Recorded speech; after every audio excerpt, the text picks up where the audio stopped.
Viewers అందరికీ స్వాగతం సుస్వాగతం. ఆషాఢ మాసం సందర్భంగా విజయవాడ కనకదుర్గమ్మ వారికి శాకంబరి ఉత్సవాలు ఈ రోజు నుంచి 3 రోజుల పాటు అంగరంగ వైభవంగా జరగనున్నాయి. ఈ సందర్భంగా మా బాలగణపతి మహిళా మండలి వారిచే లలితమ్మ వారికి శాకంబరి మహోత్సవం మరియు సారి కార్యక్రమం కూడా ఈ రోజు మా శ్రీదేవి గారి ఇంట్లో చేసుకుంటున్నాము.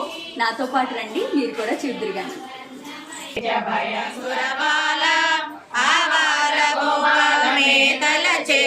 సిరి సిరి నవ్వుల విరిబాల కోమలాలోపినివే కలిమల హారిణి మముగనవే కామితార్థవరదాయినివే కలిమికి చెలిమికి నీవే సఖీ కోలాసుర సంహారినివే